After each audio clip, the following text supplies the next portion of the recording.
పిచ్చి పొల్లయ్యానికి శోభనం అంటే జమ్మలగిరి బాంబ సినిమా చూసినప్పుడు కూడా రానంత నవ్వు వచ్చేస్తున్నా. మనం ఏంటి ఊళ్ళో జనానికి కూడా ఆడికి సోవరం అంటే కితకితలు పెట్టేసి తెగ నవ్వేసుకుంటున్నారు. మరి ఎంతగా స్మైల్ వేసుకోకండి. నవ్వు 4 విధాలుగా చేటు. మాకు చేటేటో అచ్చిబాబుకి అసలు పెళ్ళే అవదనుకున్నా అబ్బా అయ్యింది. అలాగే శోభనం కూడా అవుతుంది. ఆ తర్వాత ఈ ఆస్తికి వారసుడొస్తాడు. ఆపేశారే, నవ్వుకోండి. ఈ మాటలన్నాక పొద్దునుంచి తాగిన బాండాలు మొత్తం దిగిపోయిందిరా. నాకు బాగా ఎక్కేసి. ఏమండే మాస్టారు? నేను మాస్టర్ నీకెలా తెలుసు? నా దగ్గర చదువుకున్నావా? ఏమండే నా ముఖం చూస్తుంటే చదువుకున్న కనపడుతున్నా? చదువు అనేది మా ఇంట్లో వంటలేదు. సరే గానీ ఈ కుర్రోడ్ని ఎక్కడైనా చూసారా? మీరు గానీ అమ్మాయిని చూసారా?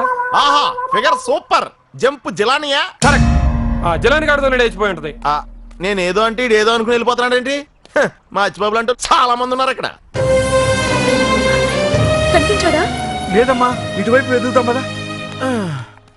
ఏమండి ఈ అబ్బాయి? నాకొద్దు. అచ్చిబాబుకి ఏం జరగదులే వదినా, తప్పకుండా తిరిగి వచ్చేస్తాడు. అత్తయ్య, నిన్నటి నుంచి ఏమీ తినలేదు. కాసిన పాలు తాగండి. నాకొద్దమ్మా. గొడ్డొచ్చిన వేళ బిడ్డొచ్చిన వేళ అంటారు. ఏ ముహూర్తాన్ని అడుగు పెట్టిందో మహాతల్లి. ఎప్పుడు పల్లెత్తు మాట కూడా అన్న మా వదిన చేత బిడ్డను కొట్టించింది. హేమా, నోటికొచ్చినట్టు వాక్కో. మీకు నా కొడుకు మీద అంత ప్రేమ ఉంటే వెళ్ళి వెతకండి, లేదా నోరు మూసుకుని కూర్చోండి. అంతేగాని నా కోడలు ఏదన్నా అంటే ఊరుకోను. ఊరుకోండి వదినా, అదేదో అల్లుడు కనిపించట్లేదని ఫీలింగ్ ఎక్కువై అలా అంటుంది. చలమా చలమా అక్క చలమా. ఏమన్నయ్య, కనిపించాడా? లేదమ్మా, కానీ చిన్న క్లూ దొరికింది. మన అచ్చిబాబు నిన్న లాక్కుల దగ్గర కలకత్తా వెళ్ళి అట్టికెళ్ళారేకి వెళ్ళిపోయారంట. మన సెల్సూర్ గారు చూసి చెప్పాడు. అయ్యో, నువ్వేం కంగారు పడకమ్మా. 10 మంది మనుషులు ఆ రూట్ లోనే పంపించి ఎతికిస్తాం అక్క. కాకపోతే జేబులో డబ్బులు అయిపోయినాయి. ఎంత ఖర్చు అయినా పర్వాలేదు, ముందు మనుషులు పంపించు. అలాగే. ఒక 50,000 సరిపోతాయా? చాలు. అమ్మా, వెళ్ళి డబ్బులు తీసుకురా.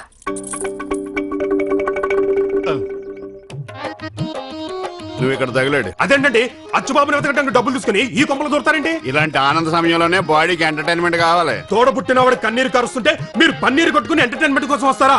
అయిపోతారు, సర్వనాశనం అయిపోతారు. తోలు చెప్పు నీటిలో ముంచి కొట్టినట్టే. మూసుకో, నేను లోపలికి వెళ్తాను. నువ్వు ఇక్కడ కూర్చుని మ్యూజిక్ విను. మంచాలు మల్లేసి ఉండదని మాకు తెలుసు. రెడీగానే ఉన్నావు అన్నయ్య. 25,000 తీసుకుని కలకత్తా ఇల్లు వస్తా అన్నా. ఆ కలకత్తా వెళ్దామని బయలుదేరాను. మన అచ్చిబాబు ఏమన్నా ఇటు వచ్చాడేమోని ఎతకడానికి వచ్చాలే. మీరు వెతకడానికి వెళ్ళరండి. వద్దులే, రిలేషన్ దెబ్బతింటది. పద, మనం వేరే చోట ఎదుగుదాం. లోపలికి వెళ్ళొద్దని చెప్తే విన్నారా? మా ఎదవ ఉన్నాడని చెప్పొచ్చు కదా. ఇదిగో, నువ్వు ఏ రూట్లో ఎదుగుతావు ముందే చెప్పు, మేము వేరే రూట్కి వెళ్ళి ఎదుగుతాం. ఏంటి ఎతికేది? నూతిలో నేతికిన్నే. ఆ అచ్చిబాబు కనపడితే ఏం చెయ్యాలో ఆల్రెడీ మన వాళ్ళకి పురమాయించేశాను. ఆపరేషన్ దుర్యోధన. చలమా. ఈ అన్నయ్య, వాడు కనిపించాడా? లేదమ్మా, ఆడి కోసం మేము ఎతకని. సాని కొంపలేదు. సందు గొంతు లేదు. చుట్టుపక్కల ఉన్న బార్లు కూడా ఊళ్ళు కూడా ఎతికాం, కనిపించలేదక్క. అమ్మా,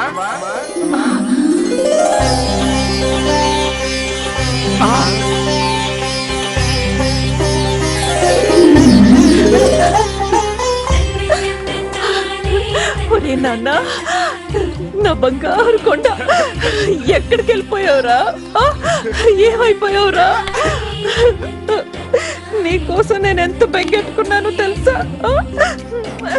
ఊరు బయట వదిలేసి వచ్చిన పిల్లి మనకంటే ముందు ఇంటికి చేరిందన్నట్టు ఈడిలా వచ్చేసాడట్రా. అమ్మా గాయత్రి, అబ్బాయి వచ్చేసాడు.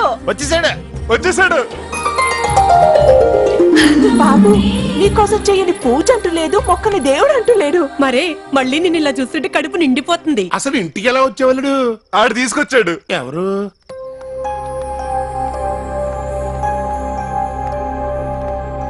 శివాజీ. నువ్వా బాబు? మా అచ్చిబాబు ఎక్కడ కనపడ్డాడు? ఇంటర్వ్యూకని విజయవాడ వెళ్ళాను, అక్కడ కనిపించాడు. ఎలా వచ్చావంటే ఎవరితోనూ లారీ ఎక్కొచ్చా అన్నాడు. దేవుళ్ళ నా కొడుకుని తిరిగి తీసుకొచ్చావు. నీకేమిచ్చినా నీ రుణం తీర్చుకోలేను.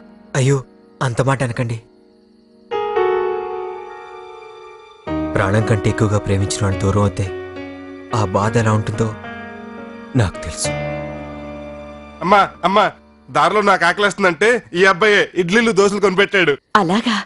అయ్యో ఈ అడవుట్లో మర్చిపోయాను. భోంచేసి వెళ్దుగానరా. పర్లేదండి, మా ఇంటికి వెళ్తాను. మా అమ్మ బాగా ఉంటుంది, పైగా డబ్బులు కూడా ఇవ్వట్లేదు. వద్దు, నా మాట విను. రమ్మంటుంటే ఇదిగో జనరల్ గా మా అచ్చిబాబుకి ఎవడ ఫేస్ నచ్చదు. నీ అదృష్టం బాగుండి నీ ఫేస్ నచ్చింది. నువ్వు తినేదాకా ఊరుకోడు. పద. దా దా. దా దామ్ అయ్యి గుడ్డు, అదంటే నాకు ఇష్టం, నాకు ఇవ్వా. తీసుకో. నీకు కూడా ఉందండి. పర్లేదు, తెన్నివ్వు. తెన్నివ్వండి. అయ్యి నాకు గుడ్డు.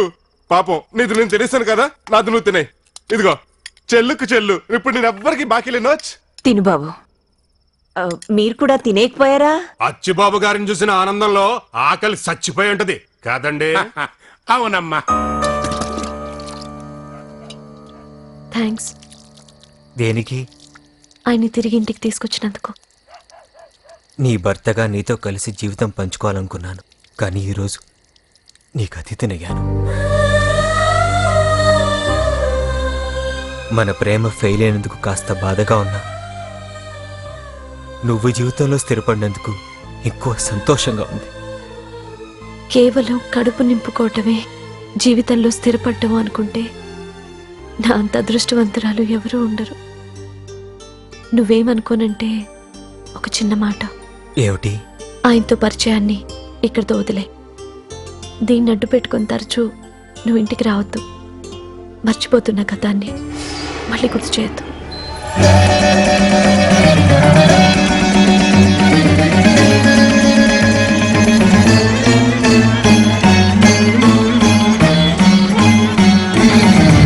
ఇదిగో ఒకళ్ళొకళ్ళు తోసుకోకుండా అంతా వచ్చి కూర్చోండి.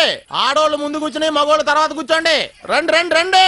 ఎవడాకుల్లో ఆడు తినండి. పక్కోడాకులు తింటే చంపేస్తాను. అర్థమైందా? మొన్నగా పెళ్లి భోజనం పెట్టారు, మళ్ళీ ఏంటి విశేషం? కోడల గారిగా నీళ్లు లోసుకున్నారంటే అంత డీప్ డీటెయిల్స్ అవసరం ఏంట్రా నీకు? కోప్పడకరా, వండాలు ఎందుకు ఎడుతున్నారో అడిగి తెలుసుకుంటున్నాం. మొన్న అచ్చిబాబు గారు కనిపించకుండా వెళ్ళిపోయినప్పుడు అమ్మగారు నీలాంటి బేవర్స్ గారు అందరికీ అన్నదానం చేస్తాను మొక్కున్నారంట. తినేళ్ళు. ఇదిగో నన్ను బేవార్స్ గార్డెన్ చీప్ గా మాట్లాడేవంటే వన్నం తినేసి వెళ్ళిపోతాను అంతే. బాబు భోజనాలు రెడీ అయిపోయినాయా? అయిపోయినాయండి.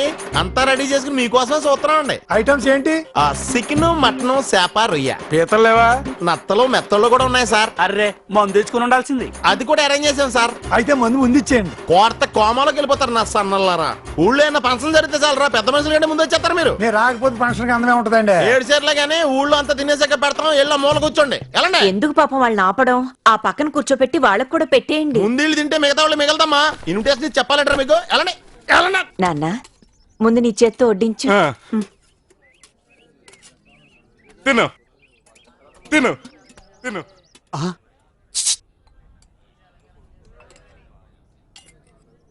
అల్లుడు, మనం నువ్వు కనిపించకుండా ఎక్కడికి వెళ్ళా?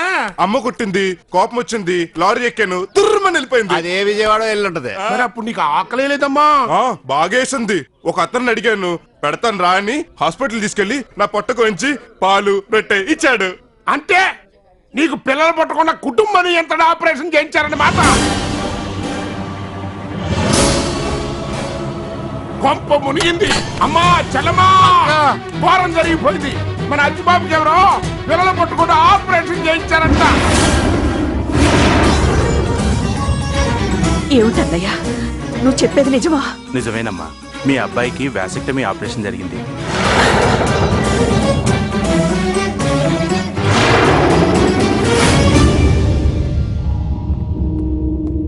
పాపం ఎవరో డబ్బు కోసం కక్కుర్తుపడి ఆపరేషన్ చేయించుంటారు దరిద్రులు. ఒకప్పుడు డబ్బు కోసం దోపిడీలు దొంగతనాలు చేసేవారు. ఇప్పుడు ఆస్తుల కోసం అయిన వాళ్లే ఆపరేషన్లు చేస్తున్నారు. అమాయకులారా, బీ కేర్ఫుల్. ఎదురు తిరిగితే చంపేస్తామని బెదిరిస్తున్నారట, టీవీలో చెబుతున్నారు. పాపం అచ్చిబాబుకి జీవితంలో తండ్రి అయ్యే ఛాన్స్ లేదు. దేనికైనా యోగం ఉండాలి. మరే కొందరుంటారు కాలు పెడితే అంతే. మీకు 25 మంది పిల్లలు ఉన్నట్టు మాట్లాడకండి. మాకేం పుట్టక కాదు, మేమే వద్దని ఆపుకుంటున్నాం. మాకొక్కరు చాలని సరిపెట్టుకున్నాం. మా అమ్మాయి తప్పు అన్నట్టు మాట్లాడతారేంటమ్మా? పాపం అదేం చేసింది? పిచ్చివాడైనా ఏదో ఒక రోజు మామూలు మనిషిగా మారుతాడని నమ్మకంతోనే కదా మా అమ్మాయిని మీ ఇంటి కోడల్ని చూసాం. కానీ జీవితాంతం దాన్ని కొట్రాలిగా మార్చేశాడు కదమ్మా మీ అబ్బాయి. ఎవరినని ఏం లాభం మాణిక్యం? తప్పు మనం చేశాం, శిక్ష ఇది అనుభవిస్తోంది.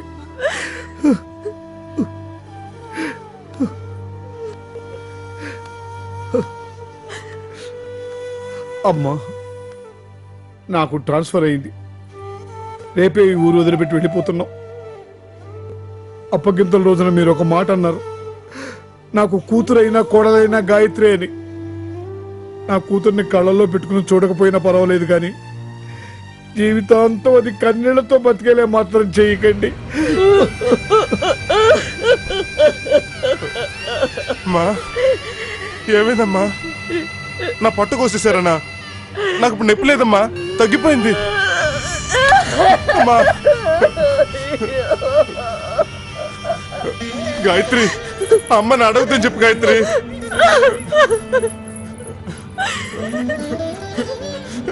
సుబ్బు, ఎందుకు అందరూ ఏడుస్తున్నారు?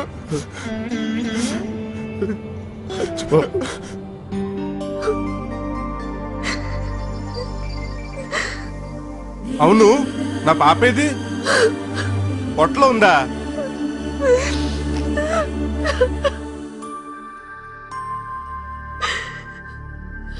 అమ్మా గాయత్రి, ఏంటత్తయ్య? నీ బట్టలు సామాన్లు సర్దుకో. దేనికి? ఇక్కడికి 20 మైళ్ళ దూరంలో అమ్మవారి ఆలయం ఉంది. అక్కడ 3 నిద్రలు చేస్తే మన కోరికలన్నీ తీరుస్తుందట ఆ దేవత. రేపే బయలుదేరి వెళ్దాం. అన్ని సర్ది పెట్టుకో.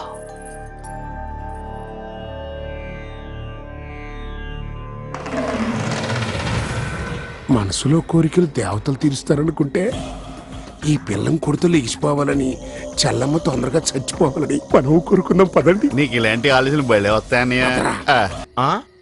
ఏంటంటే చెరుకూరు బ్రదర్స్ రాత్రి పూట కూడా కొబ్బరి మండలు తాగుతూ హెల్త్ మెయింటైన్ చేస్తున్నారా? కోనసీమలో పుట్టాం కదా, కోకోనట్ డ్రిల్ వేస్తున్నాం. ఓహో, don't go away, stay on.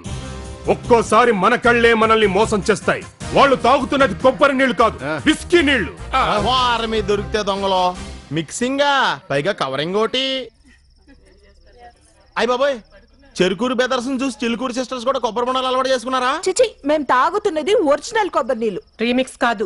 ఎందుకైనా మంచిది మీ భర్తలకు దూరంగా నుంచి తాగండి, లేకపోతే పెళ్ళోళ్ళందరూ మిమ్మల్ని కూడా మిక్సింగ్ పార్టీ అనుకుంటారు. అయ్,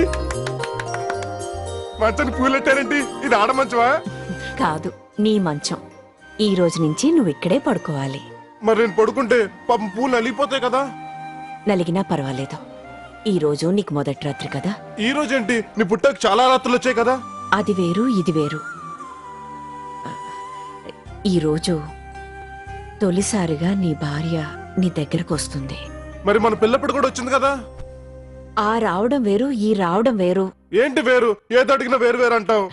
అది కాదు నాన్నా, నీకు పెళ్ళయిందా? అయింది. గాయత్రి నీ భార్య కదా. అవును. అందుకని ఇక నుంచి నువ్వు నీ భార్య కలిసి ఇక్కడే పడుకోవాలి. అర్థమైందా? అర్థమైంది. ఏం అర్థమైంది? నేను గాయత్రి ఇక్కడే నిద్రపోవాలి. పడుకోవడం అంటే నిద్రపోవడం కాదు. మరి అది